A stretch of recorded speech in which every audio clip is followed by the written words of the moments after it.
Kalau dulu kan ada jokesnya gini, ini jokes ini jokes. Orang desa sholat itu NU, orang desa nggak sholat itu PKI, orang kota sholat itu Masyumi, orang kota nggak sholat itu PSI kan jokesnya kan gitu. Mas Anies gitu ya, itu bagaimanapun adalah tokoh yang sangat dicintai oleh kelas menengah. Islam juga, terutama dari kelompok Islam, kelas menengah, terdidik gitu ya. Inilah Mas Anies.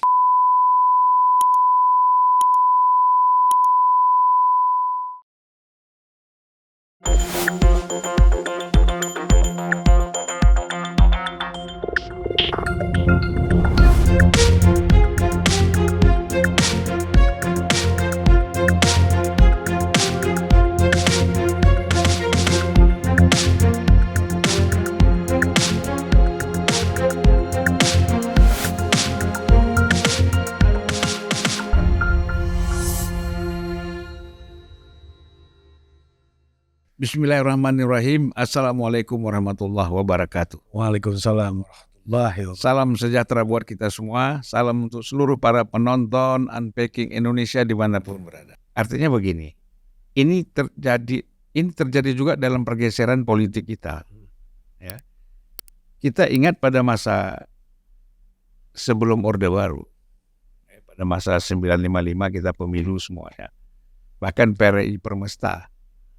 Kita ingat bahwa di situ kan kita sebut kekuatan sosialis Demokrat, PSI ya, Partai Sosialis Indonesia. Pak Cum, bapaknya Prabowo sebagai ketua umum. Itu kan dia dengan Masyumi melakukan protes dan gerakan-gerakan, bahkan sampai lahir PRI Permesta, perlawanan terhadap Bung Karno yang nasionalis kan gitu. Nah, sekarang kalau kita lihat mirip tetapi bergeser. Ya. Kalau dulu Partai Sosialis dengan Masyumi, sekarang ini kalau kita anggaplah Anies ini representasi Masyumi, Islam ya. Ini kan dengan nasionalis. Ya. Nah, ini bagaimana Ari melihat ini?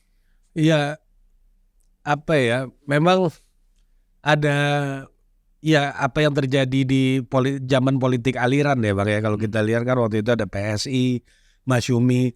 Ini kan sebenarnya pendukungnya sama karakteristiknya Bang. Kalau dulu kan ada jokesnya gini, ini jokes.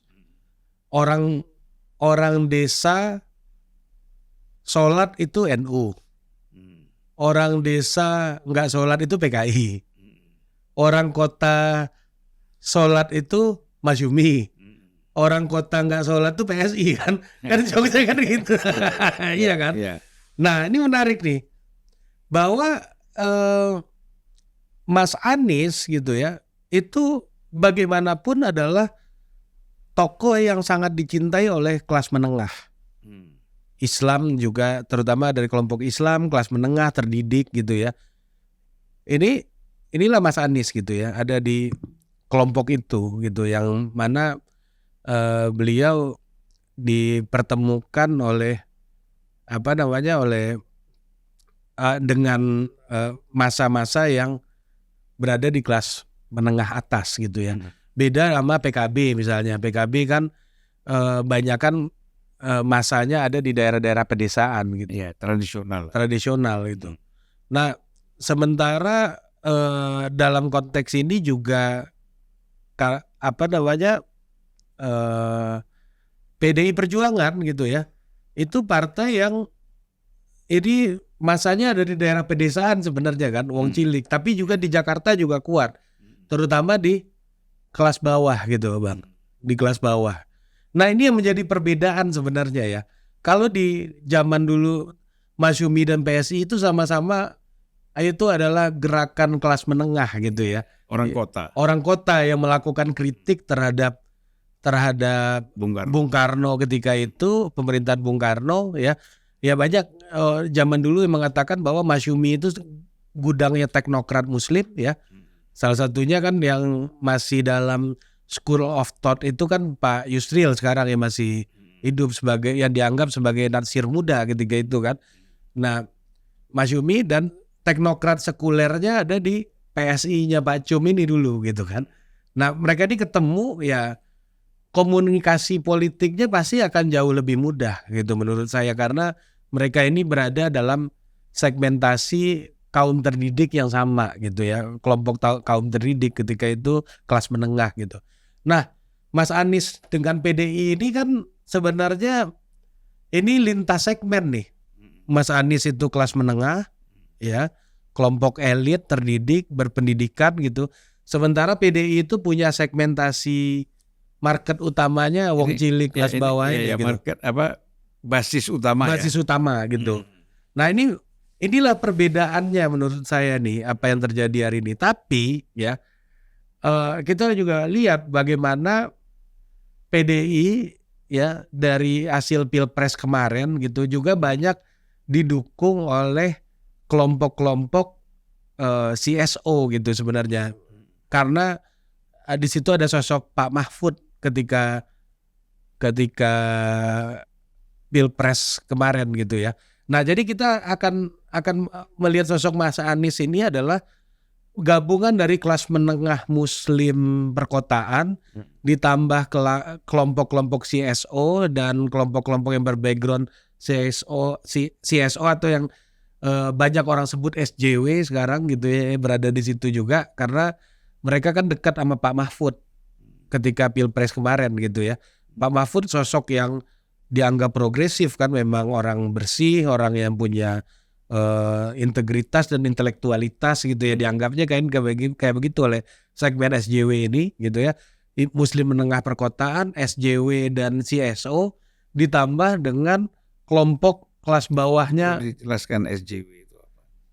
Ya kelompok-kelompok inilah ya, civil society organization ya, orang-orang yang punya concern soal keadilan sosial, soal persoalan-persoalan moralitas di ruang publik gitu ya.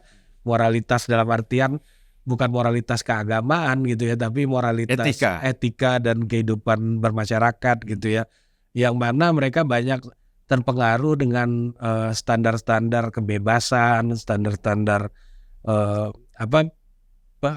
gerakan progresif gitu ya. Itu yang terjadi. Jadi ini di situ yang agak membedakan antara dua hal ini menurut saya, Bang. Ya kan, dulu tuh Mas Anies, kalau dulu Masyumi dan PSI melawan Bung Karno itu merupakan satu kekuatan yang memiliki segmen yang mirip. Sebenarnya karena mereka akhirnya komunikasinya jauh lebih baik gitu. Nah sementara hari ini itu gabungan dari kelompok kelompok kelas bawah, Muslim menengah perkotaan dengan SJW ini, dengan kelompok CSO ini gitu. Nah saya nggak membayangkan bagaimana konsolidasi politiknya nanti itu gitu. Jadi ini yang masih menjadi pertanyaan gitu, apakah secara ideologi dan konsolidasi politik itu bisa solid untuk menggalang kekuatan politik gitu. Ini yang menjadi pertanyaan gitu. Kecuali ada agenda tersembunyi dari PDIP, walaupun Anies gubernur, karena wakilnya di sini ada Rano Karno, ya kan? Kita kan belum tahu agenda-agendanya apa kan? Maksud abang apa? Ya bisa aja nanti, karena Anies ini kan dukungan partai politiknya lemah. Ya. Dan dukungan partai politiknya kan PDIP. Ketika ada impeachment terhadap Anies, partai-partai lain itu pasti ikut. Kalaupun Anies menang jadi gubernur misalnya, saya tidak melihat ini lama, ya karena ya mungkin setelah mendengar kita punya dialog ini, diskusi ini, semuanya hati-hati kan gitu. Karena orang tidak melihat ini. Kalau saya bisa melihat begitu, namanya politik itu mungkin saja orang tidak puas. Bagaimana Ibu Mega dulu tidak puas menjadi wapres, harus menjadi presiden. Kan gitu. Ya. Nah, jadi begitu juga ini kalau Anies dengan Rano Karno nanti, ya, kalau tidak hati-hati, justru Rano Karno bisa, bukan Rano Karnonya yang menggulingkan Anies, tetapi kan di sini partai-partai politik kan kita sudah baca. Kan Bu Mega jadi presiden dulu kan menggulingkan Gus Dur itu kan faktornya kan partai politik juga. Nah sekarang bukan Bu Mega yang menggulingkan Gus Dur ya, tapi kan partai politik, agenda partai politik konsolidasi kan. Nah ini juga bisa terjadi begitu. Oleh karena itu saya lihat bahwa ini bulan madu ini mungkin madunya masih belum matang. Bisa jadi dalam perjalanan akan terjadi sesuatu konflik lagi. Gitu. Ya, itu akan sangat mungkin melihat ya yang saya bilang tadi segmentasi masanya aja ini udah beda-beda semua nih gitu. Ini bagaimana mengkonsolidasinya saya juga masih menjadi pertanyaan gitu ya. Melihat Bang Ges Khalifa gitu misalnya sama Guntur Romli di TV berdua membela Pak Anies gitu masih belum bisa kebayang gitu. Tapi balik lagi ke podcast kita sebelumnya, orang yang marah bisa melakukan hal yang mungkin kita nggak bisa bayangkan gitu. Ya kan Bang. Tapi kalau Guntur Romli sih masih dengan Ges Khalifa sih masih ada sambungannya ya. Sedikit lah, ada chemistry yang bisa mereka sambung gitu. Tetapi kalau yang lain-lain misalnya kan, kayak misalnya Adian Napitupulu sama Mas Hinton sama Ges Khalifa misalnya, ada yang lain-lain. Jadi kan bisa rame juga. Ya kan? Nilainya ini berbeda nih, masalah orang bicara nilai gitu loh. Nggak mudah menyatukan satu nilai yang berbeda sekali. Dan itu kan kelihatan di Mas Anies ketika Pilpres kemarin kan. NU, PKB yang basisnya NU sama PKS kan. Ini kan dua tipikal yang sangat berbeda gitu loh Bang. Tapi ya kita lihat hasilnya kan Mas Anies bisa sampai 24% kemarin gitu. Kalau saya lihat kalau soal PKB dengan PKS kan bukan nilai prinsip yang berbeda, tetapi kan nilai-nilai aktualisasinya segmennya beda segmennya. Nah ini kan akar masalahnya menurut saya Bang itu adalah karena Mas Anies itu nggak punya trajektori kepartaian.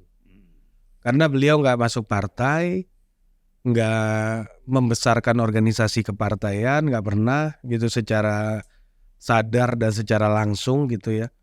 Sehingga apa yang terjadi? Sehingga kawin mawin ini harus dilakukan selalu jelang-jelang pemilihan atau jelang-jelang pemilu gitu. Dan ini yang terjadi gitu. Dan kalau kita lihat ya memang apa yang terjadi di Mas Anies ini bukan hal yang mengherankan menurut saya. Jadi apa yang terjadi kawin mawin dalam tanda kutip, saya nggak bilang kawin paksa ya, tapi terpaksa kawin mungkin ya lebih tepatnya gitu ya, terpaksa kawin mau nggak mau untuk mencalonkan kan gitu kan, ya kan.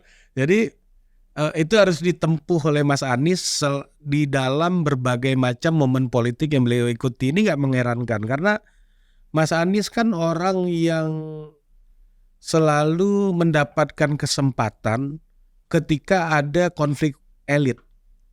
Jadi Mas Anies itu orang yang menerima bahkan menikmati berbagai macam kesempatan yang terjadi di tengah berbagai macam konflik elit. Kita lihat 2017. Waktu itu Pak Prabowo lagi masih belum selesai itu dengan Pilpres 2014 yang dikalahkan sama Pak Jokowi. Ini adalah Pilkada DKI adalah milestone awal setelah Pilpres untuk manasin mesin jelang Pilpres 2019 untuk berhadapan dengan Pak Jokowi lagi. Dan Pak Prabowo adalah the leader of opposition ketika itu kan. Jadi ada konflik dua elit ini nih antara Pak Prabowo dan Pak Jokowi. Mas Anies menumpanglah di sini ya, dan kemudian memanfaatkan konflik ini. Nanti dulu, bukan Pak Prabowo dengan Pak Jokowi mungkin? Enggak, Mas Anies memanfaatkan konflik ini antara Pak Prabowo dan Pak Jokowi setelah Pilpres 2014 kan. Oh setelah 2014. Iya kan 2017 Mas Anies maju. Iya 2014. Iya kan 2014 nih, habis 2014 MK drama panjang kan dramanya waktu itu kan. Iya. Nah sampai 2017 Pilkada DKI ada konflik lah antara the leader of opposition dengan Pak Jokowi. Waktu itu Pak Jokowi masih PDIP kan? Masih PDI kuat waktu itu kan. Iya. Konflik lah ini barang kan. Barang ini konflik, Mas Anies ikut di dalam konflik itu. Menikmati. mendapatkan kesempatan lah. Ya syukur-syukur, ya pasti ya saya yakin beliau menikmati karena akhirnya jadi gubernur kan dari konflik itu. Nah masuk ke 2024 terjadi lagi hal yang sama, ya kan, PKS, ya kan, ada PKS, terus ada Nasdem, ada PKB. Demokrat dulu, ya kan. Ini lebih kompleks lagi di 2024 ini peta konflik elitnya. Jadi kan kita udah berkali-kali bicara bahwa Pak Prabowo dan Pak Surya Paloh punya cerita panjang yang membuat mereka ini butuh ekstra effort ya, kerja ekstra untuk bisa ketemu dan bersatu. Kan itu udah sering kita ceritakan lah di podcast kita. Ini kan. bisa dikaitkan dengan wisdom tadi ya. Iya. Balik ke wisdomnya Prabowo ya sebagai pemenang ya. Sebagai pemenang. Kan kita udah tahu nih Bang. Ya kan konflik ini panjang nih sejak lama antara Pak Prabowo dan Pak Surya Paloh gitu. Abang ini langsung semangat aja dengar nama Bang Surya. Kan kau adik aku abang. Jadi konflik ini kan panjang Bang. Dan nggak mungkin barang ini ketemu kan kalau nggak ada extra effort gitu antara Pak Prabowo dan Mbak Surya Paloh gitu. Ini ada konflik ini nih yang kemudian membuat ketika Pak Prabowo bergabung dengan Pak Jokowi, jarak Pak Surya pun semakin berangsur-angsur menjauh dari Pak Jokowi kan. Iya. Iya kan, karena ada Pak Prabowo di situ. Dan seingat saya pertama kali Pak Anies diumumkan ke kantor Nasdem ketika Pak Prabowo baru datang ke kantor Nasdem. Baru jadi menteri kalau nggak salah di istana waktu itu. 2019. Iya, 2019 betul. Jadi Pak Prabowo ke istana, Mas Anies ke kantor Nasdem waktu itu gitu. Jadi ini konflik elit nih kan. Mas Anies dapatlah endorsement dari Partai Nasdem nih gitu waktu itu komunikasinya. Nah kemudian Pak Surya sama Pak Jokowi juga makin berjarak gitu kan. Nah maka makin dekat, sementara PKS adalah kelompok yang berhadapan-hadapan dengan pemerintahan. Jadi PKS gabung sama Pak Surya gitu kan, gabung dengan Pak SBY yang masih berkonflik juga sama Pak Jokowi kan, juga belum selesai, ada Bu Mega segala macam. Jadi Mas Anies masuk dalam peta itu, dan kemudian Mas Anies juga dicalonkan karena opportunity yang merupakan hasil dari berbagai konflik elit yang sangat kompleks ketika itu. Nah di 2024 pilkada ini ya kan, Mas Anies tetap nggak mengambil KTA tuh, sampai PKS ini nggak tahu nih PDI nyalonin Mas Anies, apakah Mas Anies bergabung sama PDI atau enggak gitu. Ya kan, kalau nggak bergabung ya saya nggak tahu. Saya sangat berharap sebenarnya Mas Anies bergabung ke partai, karena orang sebagus beliau kan harusnya memberikan dampak juga untuk memperbaiki partai. Kalau memang serius mengurusi masalah Indonesia ya masuklah ke partai politik. Karena 50% masalah Indonesia kayaknya ada di dalam partai politik ini. Kalau Mas Anies nggak masuk berarti kan nggak 50%-nya beliau nggak mau urusin kayaknya gitu kan. Nah ini ada konflik elit lagi nih antara semua elit ini maunya berdamai tadinya, kecuali PDI Perjuangan. Tapi PDI Perjuangan nggak cukup kursinya, yang lain ini mau berdamai. Nah sementara Mas Anies melihat kalau semuanya berdamai nggak ada konflik yang bisa menghasilkan opportunity buat jalan politiknya. Nah kemudian Mas Anies butuh keajaiban, diketok sama MK, PDI bisa mencalonkan sendiri. Nah ini adalah rekor ketiganya Mas Anies lagi ya di politik Indonesia ini, yang mendapat jalan dari konflik elit. Jadi sebenarnya yang mencalonkan Mas Anies itu bukan partai politik, tapi elit yang berkonflik. Jadi Mas Anies adalah hasil dari konflik elit gitu. Jadi ini yang terjadi gitu, bahwa seorang calon gubernur ya mendapatkan keajaiban di last minute gitu ya untuk mencalonkan diri nih, kalau jadi dicalonkan nama Pak Rano Karno gitu ya, Mas Anies ini. Ya itu yang saya lihat gitu Bang. Jadi kan kemarin Mas Anies diminta gabung ke PKS kan nggak mau. Katanya mau netral menurut pengakuan PKS DKI kan, Pak Khairuddin tuh ya kan.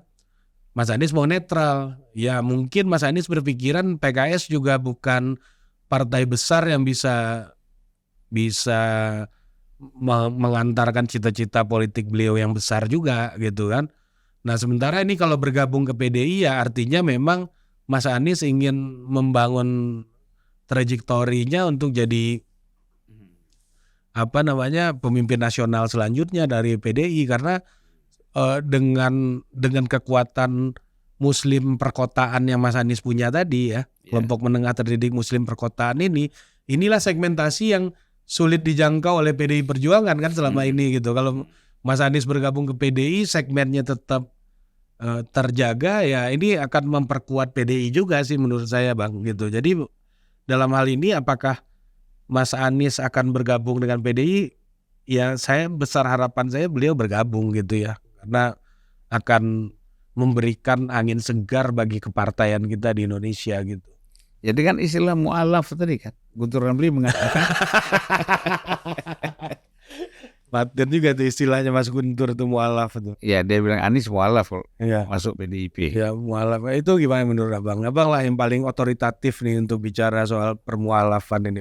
Ya, itu kan sebenarnya istilah dalam agama kan. Ya. Tapi kalau dalam politik bisa aja diperluas. Artinya memang sebagai tadi yang seperti kita diskusikan tadi, Anies sebagai orang berpolitik dengan basis Islam, perkotaan, kemudian bisa bergabung bersama PDIP, hal yang tidak mungkin, di luar kemungkinan, di luar nalar lah, di luar nalar. Mungkin, tapi di luar nalar kita. Di luar nalar. Ternyata kalau bisa terjadi inilah yang disebut dengan mu'alaf. Tapi sebenarnya dua-duanya mu'alaf. Kenapa Bang? PDIP juga kan begitu kan, keluar dari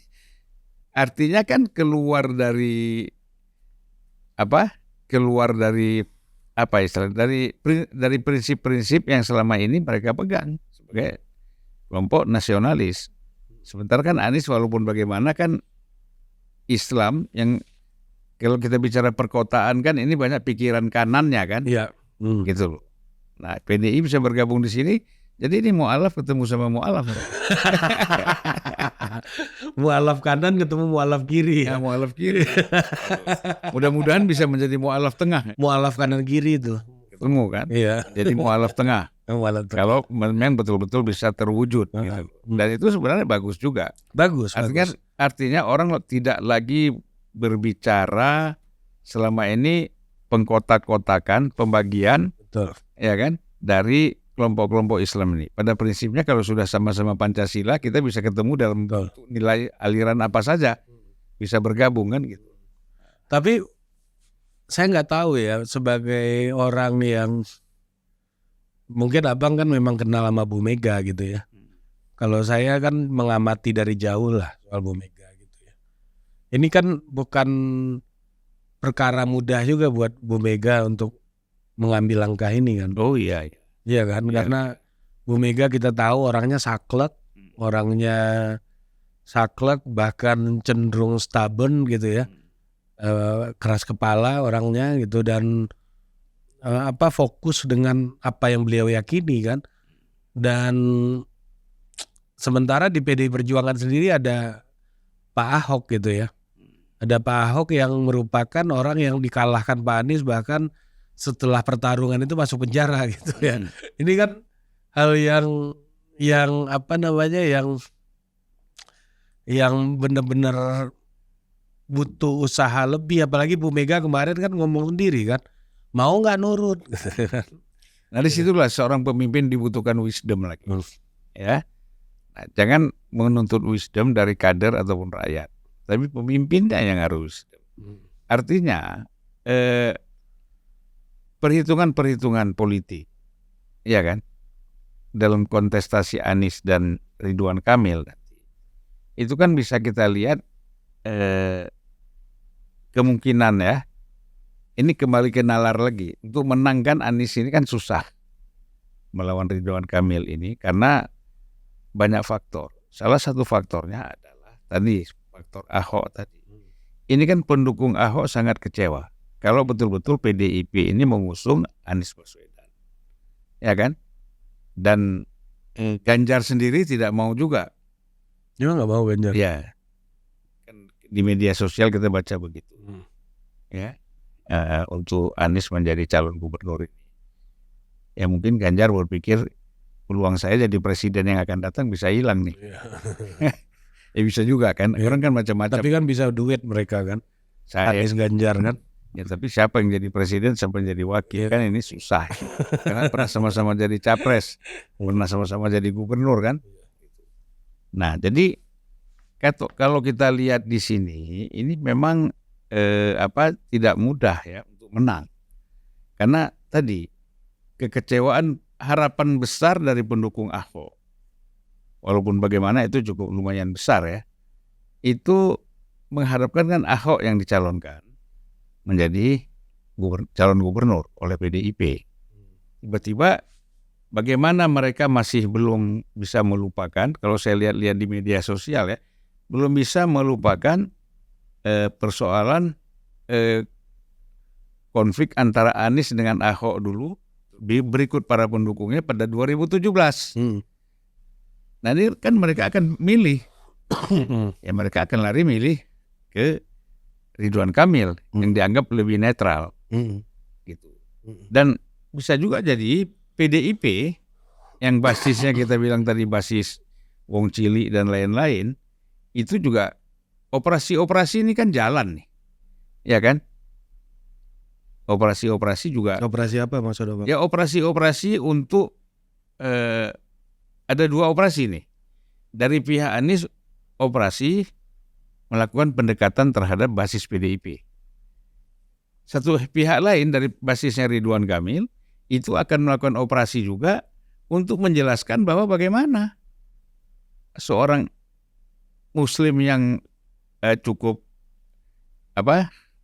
termasuk Puritan juga ya, Anies Baswedan ini harus didukung oleh kelompok Wong Cili ini, ya kan?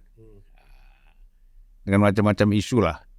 Nah, saya kira ini memang kalau nggak bisa diselesaikan, dan jangka ini kan waktunya sangat pendek ya. Pendek, itu yang aku bilang tadi, konsolidasi Susah pendukung itu butuh waktu. Tapi itu yang terjadi dulu sebenarnya. Tapi gini ya, yang membedakan Mas Anies di 2017 gitu ya. Waktu itu PKS sama Gerindranya udah solid sejak 2014 gitu.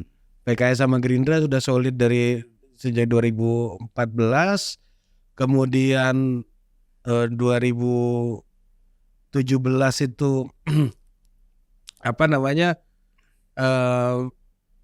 Anies didukung oleh PKS dan Gerindra gitu ya. Dan waktu itu dramanya nggak seberat sekarang gitu ya. Dramanya kan nggak seberat sekarang dalam artian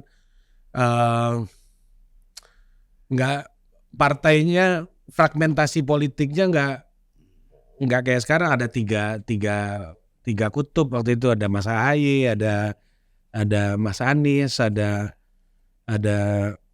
Pak Ahok waktu itu. Kalau sekarang kan satu di sisi Ridwan Kamil semua, satu lagi Anies kan. Ya ada independen satu, Lapang Rekun ini kan. Bisa masuk nggak itu? Kayaknya masuk deh kayaknya ya. Tapi saya belum cek deh. Ya, tapi nggak berapa besar lah itu. Iya, ada independen satu gitu.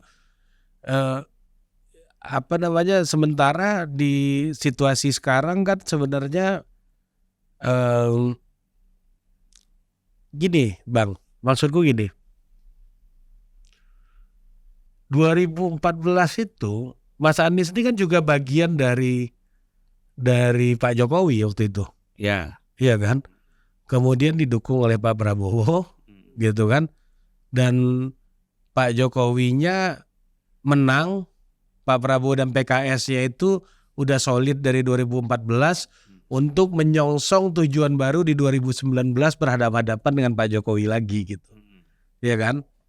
Jadi yang terjadi adalah Pak Prabowo-nya adalah bagian dari bagian dari kelompok yang kalah dengan PKS gitu ya, berhadapan dengan Pak Jokowi. Sementara di 2024 ini gitu ya, Mas Anies bagian yang kalah gitu. PDI juga bagian yang kalah gitu ya kan. Nah, sebagian kekuatan yang kalah ini ya kan udah bergabung dengan kekuatan lawannya Mas Anies gitu loh maksudku. Ya. Iya kan. Sementara dulu kan 2014 PKS, Solid. iya kan, PKS, Gerindra gitu. PAN pun nggak dukung Pak Ahok waktu itu kan. Iya. Iya kan. Memang PAN nggak di Mas Anies gitu, PAN di AHY gitu. Tapi di putaran kedua kan PAN ke sini kan, Iya. gabung ke Mas Ya Anies. suaranya aja, tapi partai kan nggak perlu gabung. Iya nggak perlu gabung, tapi endorsementnya udah ke Mas Anies. Iya. Jadi maksudku adalah kekuatan yang kalah itu masih utuh gitu, masih solid gitu untuk berhadapan dengan Pak Jokowi gitu. Memang antitesanya Pak Jokowi kalau pakai bahasa abang. Nah sementara hari ini kan beda situasi nih gitu. Kelompok yang menang dukung Ridwan Kamil ditambah dengan kelompok-kelompok yang kalah kecuali PDI Perjuangan. Jadi agak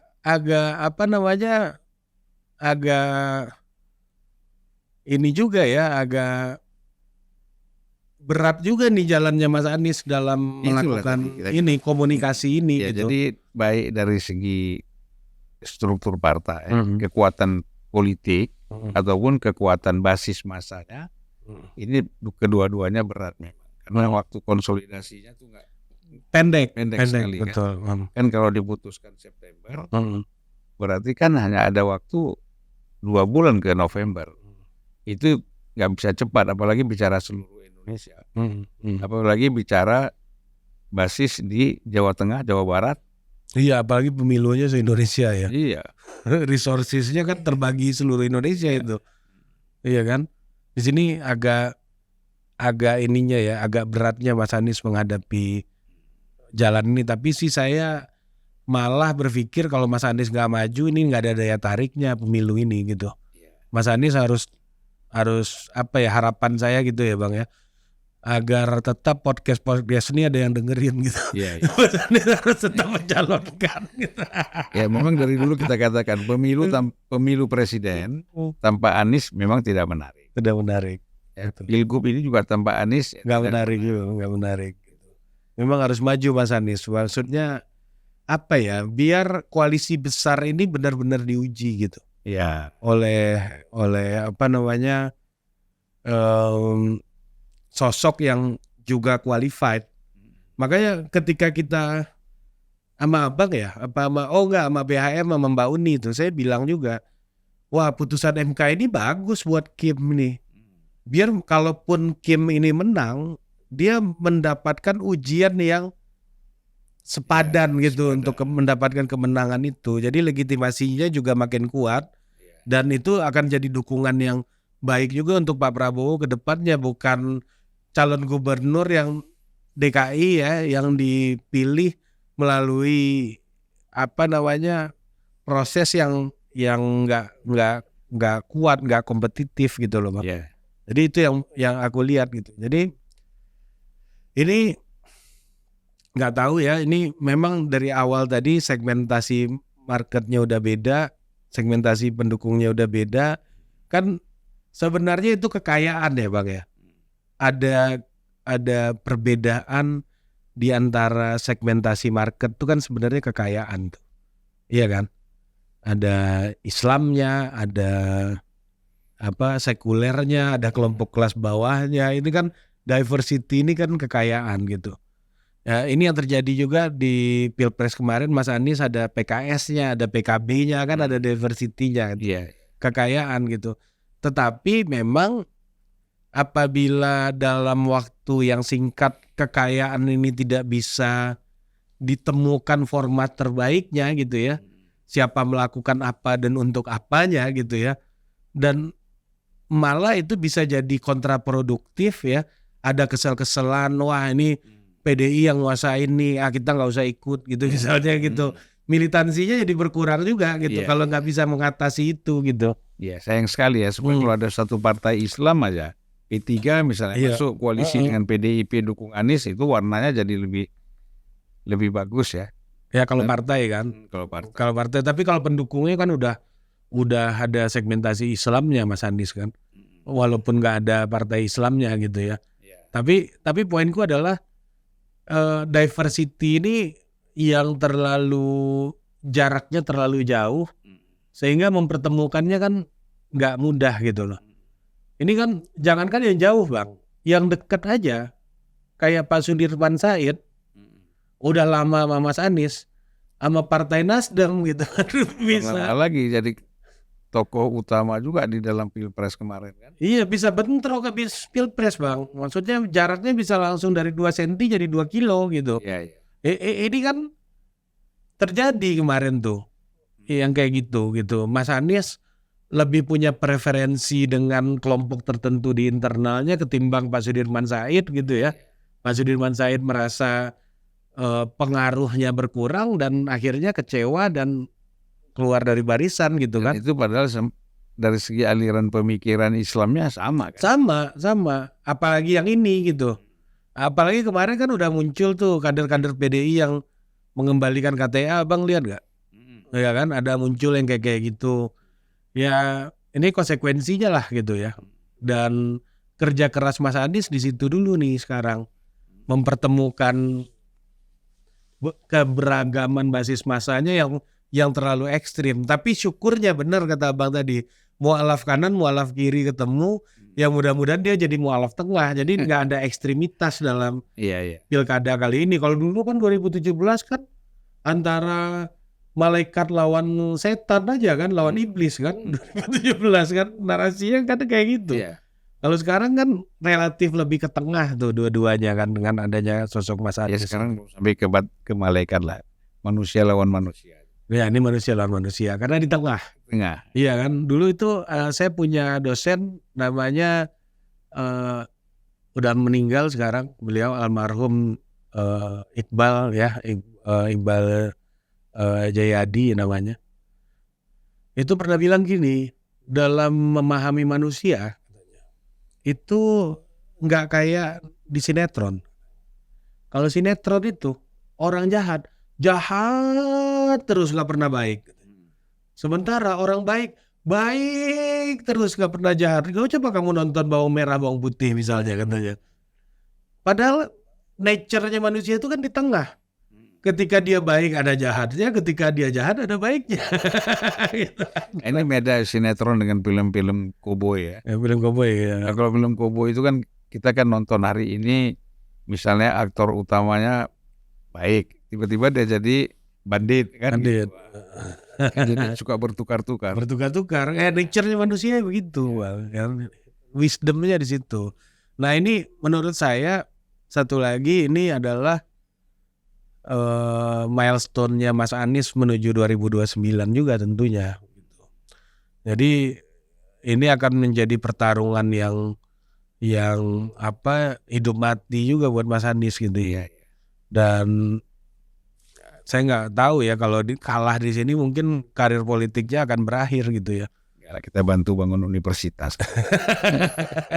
Oke Bang. Kita sudah 1 jam berapa? Waduh. Udah panjang juga. Enggak kan kita bisa bikin. Iya. Oh iya. Kan total politik suka begitu. Iya. Kita kan niru-niru total politik. Ya, niru. Terima kasih Ari. Bang, sampai jumpa lagi. Abang ini abangku. Aku adik. Aku adik abang. Aku adik. Kau adikku. Aku abang kau. Gitu bahasanya. Sampai jumpa lagi dah. Tos.